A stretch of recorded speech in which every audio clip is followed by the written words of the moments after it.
33 millions d'euros annuels, c'est le montant alloué à la diversification agricole dans la banane. Comment utiliser cette enveloppe?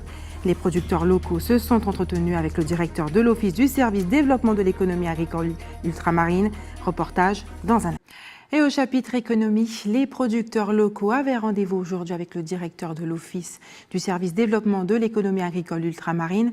Dans une exploitation basée à Anse-Bertrand, il était question de comprendre comment affecter les 33 millions d'euros annuels alloués pour la diversification dans la banane. Reportage Karen Diamin.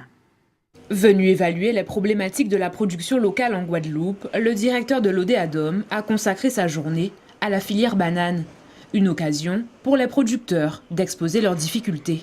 Le souci que nous avons en ce moment, c'est surtout l'arrêt du traitement aérien. On ne va pas y revenir, mais il faut quand même le signaler.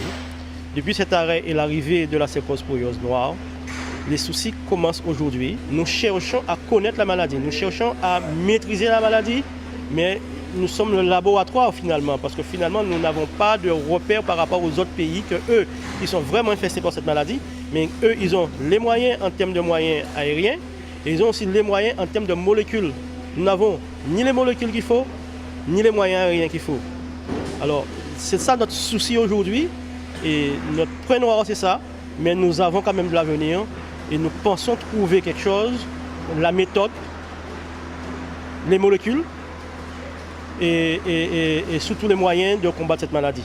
Acteur majeur dans le développement de l'économie agricole des départements français d'outre-mer, l'Odéadom investit chaque année environ 30 millions d'euros dans la filière banane. En ce moment, il y a des circonstances exceptionnelles, multiples de sécheresse, de cyclones et puis maintenant de fortes pluies qu'il y a eu là, ces derniers mois qui rendent difficile et avec en plus le développement d'une maladie difficile qui est la cercosporiose noire. Donc notre rôle là-dessus, c'est d'accompagner les professionnels pour qu'ils puissent trouver les meilleures solutions et passer ces caps difficiles. On verse 13 millions d'euros par an pour accompagner des stratégies de filière. Ça, c'est pour la diversification. On verse encore beaucoup plus pour la banane et pour la canne. On est dans des chiffres de 30 millions pour la banane, de près de 40 millions pour la canne. Tout cet argent est fait pour développer ces filières économiques.